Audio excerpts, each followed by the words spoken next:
That doesn't help you to think, oh, I don't want to bother this person. I don't want to take up their time. That's not in the interest of us being a bookkeeper or in any part of business at all. If we're working, we need to feel okay about taking up that person's time.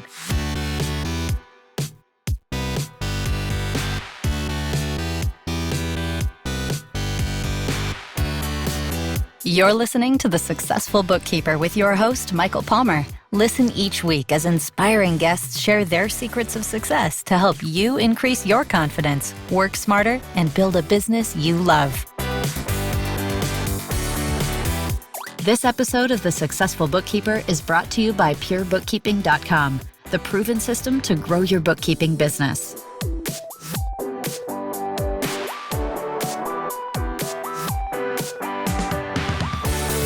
Welcome back to the Successful Bookkeeper Podcast. I'm your host, Michael Palmer, and today's show is going to be fantastic. Our guest is a speaking empowerment coach and author, Linda Ugelow. Welcome to the show. Great to be here. It's great to have you. And I mean, helping people speak, I think, is probably one of those very important services in the world, because isn't public speaking like the number one fear, like even bigger than like all other fears, public speaking? I think actually snakes might be bigger. I know that public speaking and snakes, I mean, well, it should be the highest one, but I think public speaking is huge, gives a lot of people a lot of stress, and you're helping people with that, which, our listener is definitely not, they're not public speakers. They're not, I'm sure there few listeners are, but that's not their role. But yet, more and more, we have to present. We have to get onto Zoom meetings. We have to, get our ideas out there. And so I think it's a fantastic opportunity. So I'd love to hear a little bit more about you. Introduce yourself, and we'll get into how you help people do this. Yes, well, I was one of those people who was not comfortable speaking in public. And I define speaking in public anytime we open our mouth to speak to somebody. That's our public. Okay. So whether it's in conversation, even with friends or clients, colleagues, people that we're trying to get business from, building our following. So anything from a conversation to getting online and building your following, or getting on stage and presenting is, to me, public speaking. Beautiful. And that's a great baseline on it. And, what comes to mind right away for me is how important this is for our listener. I mean, for everyone, anyone listening to this podcast in any industry and in any walk of life, you name it. It's important because our words are what create our reality and whatever comes out of our mouth. And so how we say things, what we're thinking when we say those things, it all matters and makes a difference. Simple in our industry would be you're presenting to a client a business proposal. You can be saying the same words but what's behind that fear or being uncomfortable or what, it's going to land differently. Whether it lands well or not, it's a different conversation, but it's going to land differently based on who you're being and what you're thinking about. And so it's a massive opportunity for people to pay attention to some of the things that you have to say, because this could mean a lot for their business in terms of winning business, attracting better clients, being able to charge more in the marketplace, lots of great opportunities. So how did you get into doing this? It was very random. So I decided to become an online coach back in 2014. I had been an organic farmer before that. And I decided that I had something in me that was to make a bigger impact. And I had no idea what that was going to be. But I took a coaching program and decided to, put out my shingle and realized that if I wanted to build a following, I needed to be visible. So I started with making videos. I took some video making programs to get comfortable. And I realized how uncomfortable I was, but I kept taking the same program over and over. I think I made like 100 videos, all unlisted, to build up my confidence. And then my video mentor said, there's this brand new app that's going to change the online space forever. It was called Periscope. I don't know if you remember Oh, yeah, I Periscope. remember It was the Periscope. very Yeah. first live streaming app. Well, today live streaming is everywhere. It's very commonplace, but then it was a brand new thing. And I decided, hey, I'm kind of late to the game, but I'm going to be an early adopter. And all the marketing gurus said, you got to get on daily to build your following. So I was terrified, but I thought, I'm going to do this. And I'm sure in a couple of weeks, I'll be fine. I'll have my confidence. So I got on, and sure enough, my heart is pounding out of my chest. I'm hyperventilating. I feel like I'm disembodied, like my brain is like a few feet above my body. But I focus as well as I can, and I get through it. And then I start to look up online how to get over my fear of speaking, because I thought, this is really untenable. I can't keep going through this. So I gathered things, management techniques like meditation and power poses and deep breathing and kicks and punches and, affirmations, anything that you can think of. I tried Yeah. it. And I created this ritual for myself. So every day I did about a half an hour of journaling and power poses and meditation to get on for 5 minutes. And every day I was doing that. And then I got to, I think, 10 weeks in. I'm about to press broadcast, and I noticed my heart is just racing. And I thought, what is the matter with me? What is wrong? Why haven't I become confident? And I thought, I can keep going the way I've been going. I can keep managing. It's working, but I don't want to manage my fear. I just don't want to have a fear to manage. I just want to be able to pick out what I'm going to talk about, get on the app, get off, and move on with my day. And I thought, okay, what can I do to get rid of this fear?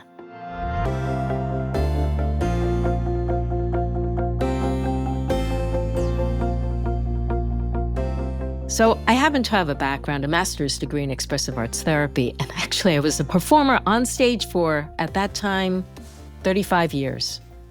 Yeah, that's I've the done more remarkable than- bit. Like, if we didn't tell that piece, because I read a little bit of your bio, and that's a piece. You were an organic farmer, but before that, 35, 40 during years. that, I was also a performer with a women's world music group, and we'd been all over the world. I'd done probably more than 500 performances, yet I hated to introduce a song, hated to speak on stage. Wow. So here I decided to make a list of all the things, all the techniques that I might use to get rid of this fear. And I thought, before I get rid of it, what is it? So I closed my eyes and I asked, if this fear can talk, what would it say? And what came back was, I'm going to be attacked. And suddenly I had this memory of my sisters attacking me, kicking me in the shins and saying, shut up, stupid. And they did that anytime my mother put me in the center of attention and said, why can't you girls be more like Linda? She's the good one in the family. Wow. And all of a sudden it was like, duh, of course I'm not comfortable on camera or speaking from the stage, because I learned it was dangerous to be put in the center of attention. Wow. And then all of a sudden I thought, maybe that's what this is about. Maybe the fear of speaking isn't a random thing, but rather it's pointing to experiences in our past that led us to believe it's not safe. And so I started to comb around in my past, what I call the psychic closet. It's a Jungian psychology term. And I found times that I was bullied, where people in school said, nobody talked to Linda, when I was in 7th grade, or mean comments that were said to me, or seeing other kids get laughed at when they went to the front of the room to present something. And I thought, oh my God, I hope that doesn't happen to me. And I realized I had kind of like a PTSD trauma. I was never, I wouldn't say abused in any big ways, but all these little ways that I felt scared to be wrong, like in school. Like, who isn't afraid to make mistakes in school? Because our grades get diminished by every mistake we make. So I decided I'm going to get rid of this. And I realized I had the tools to get rid of it. I just didn't know I needed to get rid of it. I just thought, oh, I'll just manage the fear of speaking. And I think this is the mistake that people make. They think, oh, I'll just do this technique or that technique, the deep breathing, the power pose or whatever, and it'll be fine. But no, the reason why it's not fine is because even though you're managing it, you're not addressing the root cause. So I did something called EFT, Emotional Freedom Technique. Some people know it as tapping. I did some journaling. I did some creative visualization, different things that I had picked up over the years in my self-help journey. And you know what? In 5 days, no more racing heart. Wow. The next week, I get on to Periscope, and I'm still going on every day. And I had a very busy day doing lots of errands, and I kind of like rushed home, and I turned the camera on, and I said, I'm so grateful to get to go on camera because after this busy, hectic day, I can just turn on the camera and relax. And I thought, what? What? What did I just say? Relax on camera? And then the next time I was on stage with my singing group, and it was my turn to introduce the song, I heard the words in my head, oh, good, it's my turn to speak. Wow. And I still get shivers when I think of that memory because it was so amazing for me to experience that shift from being so traumatized to speak to feeling I want to take up space. And from that time on, it wasn't like I knew how to take up space. But it was like the starting point of me learning how to be more myself, how to be more present, how to be more skillful in my communication. It was almost as if the fear stood in the way of me being able to do that kind of learning because it took up too much of my mental bandwidth. And when I have found out that once I could be more in the present because I didn't have these triggers pulling me into the past subconsciously, then I was more present. I was able to pay more attention to the people who I was speaking to. I could listen better. I could express myself more easily because I was inside the communication that I wanted to make, inside the thoughts that I had, rather than being very busy managing my breath, managing my heart rate, managing, trying to pull my body together from being disassociated. And it kind of changed my life. Wow. I can imagine. And just even thinking about it, how from all walks of life, when you remove these underlying concerns, and many other times you don't even know, like your story, you don't even know what it is. If people have anxiety or worries about anything, it takes you away from being able to just be with whatever is going on around you. Speaking, 100%. You can just imagine you're trying to speak, you're worried about what people are going to think, you're worried about your heart rate. How can you connect with people and be with people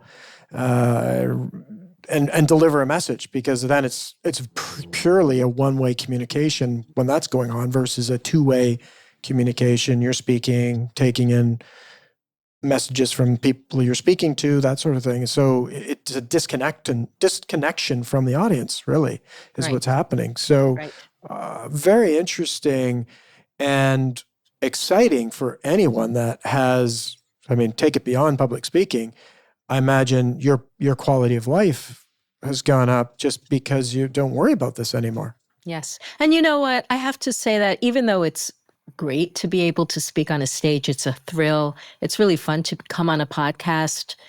Not just fun, but of course it's good for business to be able to come on a podcast. But most satisfying is just the way I'm able to take up space in my relationships when I get together with friends, sitting around a dinner table, sharing stories. That is a huge quality of life amplifier. Big time. And it's all the reasons you mentioned it, and your situation with your sisters, with friends, kids, peers, bullying, really. There's a lot of people that suffer from that because it's rampant, has been forever. Yeah. And so, And you know what is a shame is that there's so little value placed on self-reflection as we grow up. We're so focused on the grades, on learning, the basics. But really the basics are these things. Like, how can we be ourselves? How can we feel comfortable taking up space? Speaking is our human design. There's nothing more basic besides movement, our ability to move and our ability to speak. Every child, unless they're disabled, learns to speak. Yes. And not only that, but little kids love learning to speak. They love making sounds from the time they're infants. That's and right. Yet somewhere between that delight and then when we get 10, 20 years older, what happens to that self-expression? It's been eroded. That's right. We lose that enjoyment of this very essential foundational design that makes us human.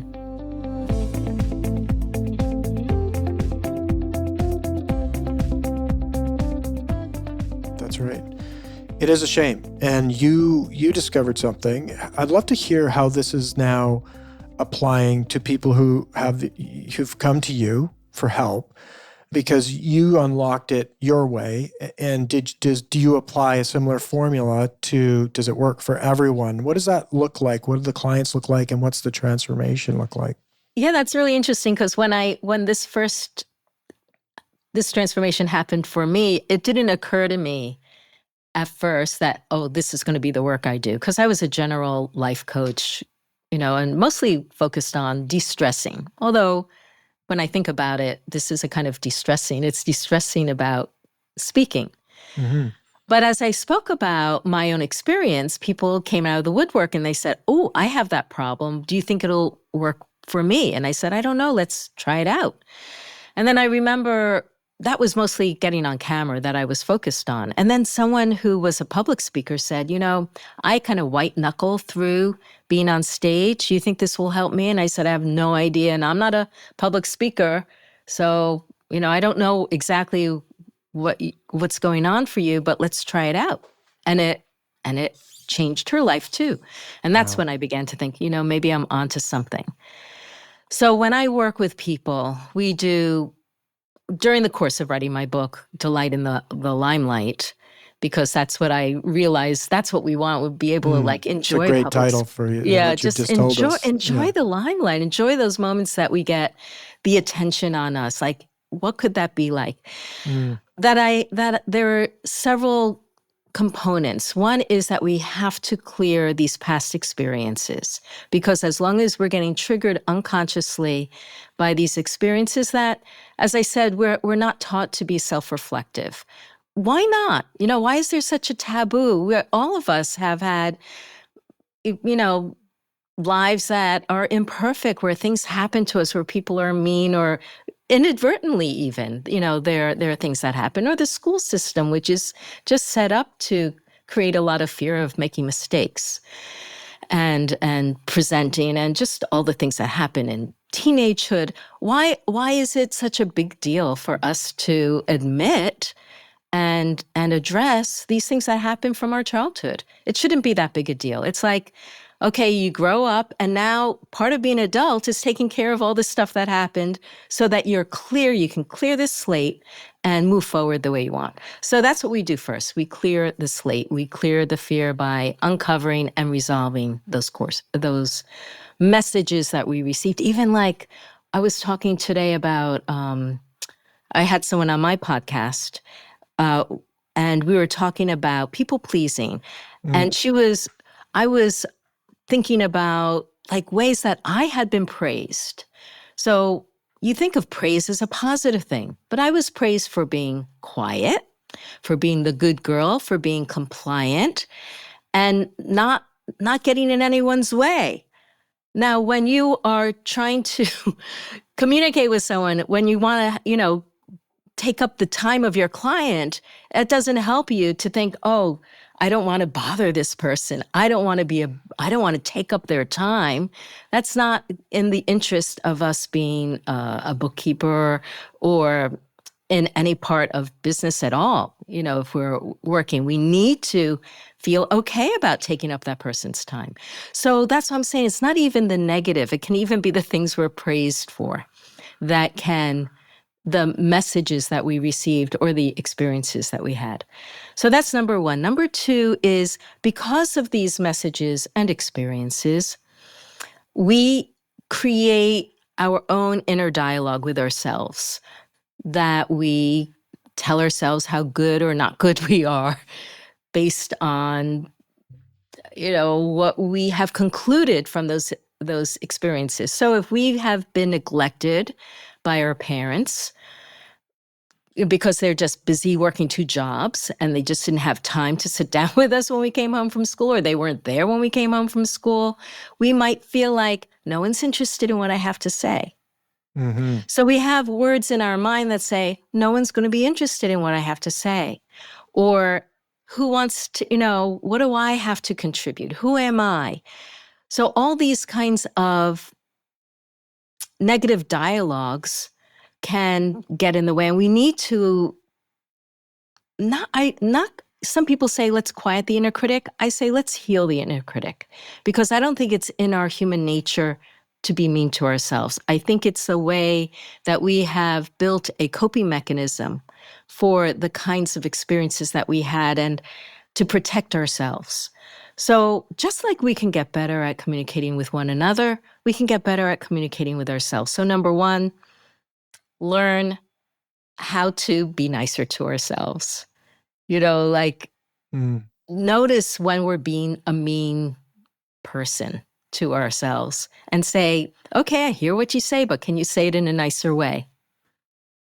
And also, when we recognize that inner voice is really doing the best it can and it's there for our benefit, even though it has a lousy way of expressing itself, we can invite it to become a better communicator. And what I mean by that is, let's say I have this little kind of module of how to watch yourself on video without cringing. And I'll have people watch themselves and write all the nasty stuff that comes to their mind as they watch themselves. And then we divide it into a couple of buckets, things that we can change and things we can't change. Because some things are like, I don't like the way my teeth look or the shape of my nose or things like that. And that's a different mechanism that we need to go through to accept that than something that we can change. So one of my personal issues was how I used to lift my chin up like this all the time. And so the way it sounded in my head at first was, what the heck are you doing with your chin? Why are you always doing that? What's the matter with you? When I took that line and I said, okay, I hear that you don't like how I do that. What would you have me do? And suddenly that same voice would say, well, try lifting up, the top of your head. You're a dancer, sit up with better posture and just practice what that feels like. And I would say, okay, what else? And then the next idea was, why don't you make a video and practice? Great idea. What else? So I would go on this kind of dialogue with myself to bring out what is no longer the inner critic, but the inner ally. So that's number two. So that's how we change the voice. And number three is that when we have a fear of expressing ourselves or being in the center of attention, we create different ways of expressing ourselves that need to be shifted. So like if you're afraid to speak or if you're afraid of taking up space, that's going to affect your posture. It's going to affect the way you deliver your speaking. It's going to affect even your breathing. So we spend time to exchange those contracting ways for more opening and expressive ways and playful ways. So I have people work with their voice, I liked how at the beginning you talked about, how we say things. Absolutely. Yeah. We don't realize that we may mumble, we may speak too fast because we're unsure of how it's going to be taken. People who speak too fast, well, yes, maybe you learn to speak fast because everyone around you speaks fast, or maybe you speak fast because you don't want to take up people's time. Or maybe it feels so uncomfortable, you just want to get it over with. So there are reasons why we speak the way we do, and what we want to do is once we clear those reasons away, then we can begin to rebuild the way we deliver. And we can learn ways of delivering our words so it has more impact.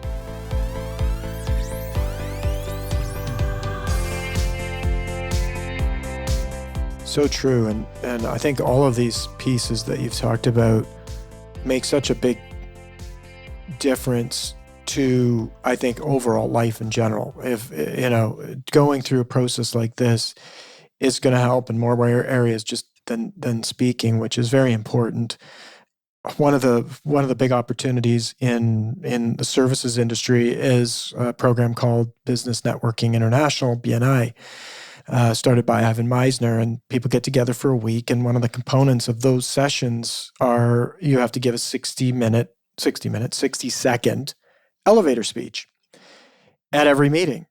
And so not only do you have to be concise, and 60 seconds is not a lot of time. So you want to deliver something that's valuable to help your audience remember you and know what you do and be referable. How you do that makes a difference. And so just as an example is there's a woman who's very good. I've been to several BNIs over the years, different groups, and been invited as a guest to different ones. And this one woman, she was just so focused on what she was talking about, her passion around the product that she offered, and the way there was nothing there but her passion for the product. And she talked about it. It was a story, and how it was just it was if when she was speaking, it was if we were sitting in a cafe together. And yet there were like 60 other people in the room. And there was none of this in between her. I'm sure she has other challenges in her life or whatever, but this particular woman really nailed it. And I've never forgotten that. I mean, I could tell you this is almost 10 years ago, and I can still remember the things she was talking about. It's remarkable. So that's what our listener has, and anyone listening to this podcast, that's the opportunity that is before them. And I think all of the things that you've talked about, really, it's not complicated, yet it's not easy. So why can't anyone just go and listen to this podcast and just remove their fear? What's in their way? The only thing that's in their way is their resistance to investigating it. That's right. That's all. I think I have my own, let's say, clearing modalities that I like, but they're not the only clearing modalities out there. You can do it just from journaling. You can go to a hypnotherapist, but don't go to the hypnotherapist just with saying, I want to get over my fear of speaking. No. Investigate what is going on there, what those root causes are, and then bring that to the hypnotherapist and say, hey, I had this experience in school where this person beat me up, or where all these kids laughed at me.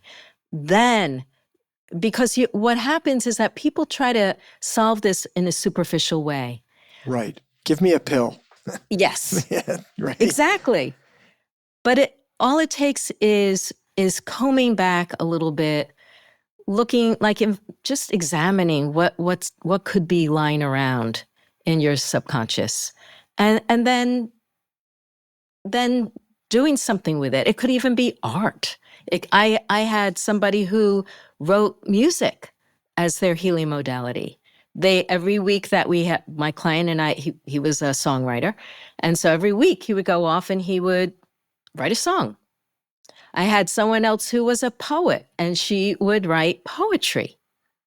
Wow. So it's not like there's a single modality. Anyone can do this. If you want a little bit more guidance, you could pick up a copy of my book or listen to the first season of my podcast, which is kind of like the Cliff Note version of my book. Oh, that's Or exciting. of course, reach out to me. But anybody can do this. That's great. Well, let's talk about your book.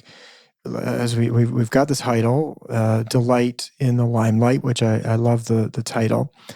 And this book walks you through some of the things we've talked about, but you also have your podcast, which the name of where can people find the podcast? Delight in the Limelight. It's the same. Perfect.com. Delight Yes. in the Limelight. Limelight podcast. Or no, well, delightinthelimelight.com will get you to my book.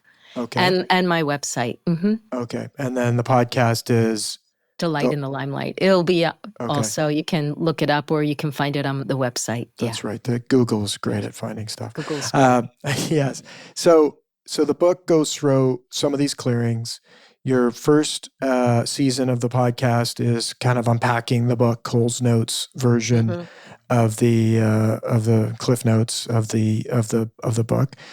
And so that's a great place for people to start. And I like what you said. It's like any issue in life, it's our reluctance to actually go deep into the nitty gritty, the prickly pear parts of our inner being that we resist.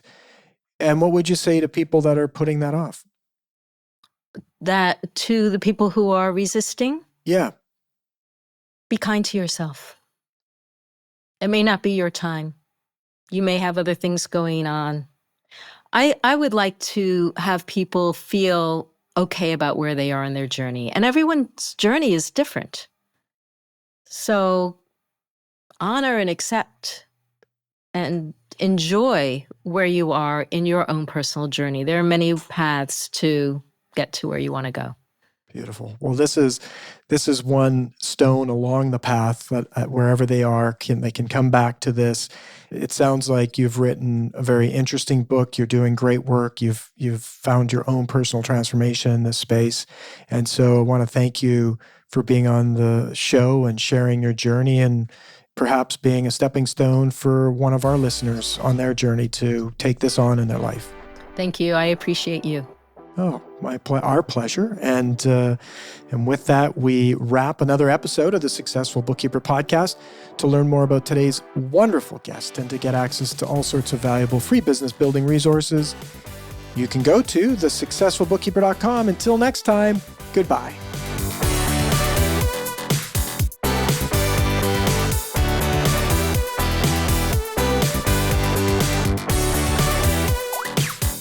You've been listening to The Successful Bookkeeper with Michael Palmer.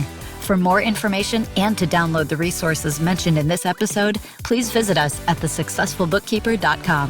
Thank you for listening.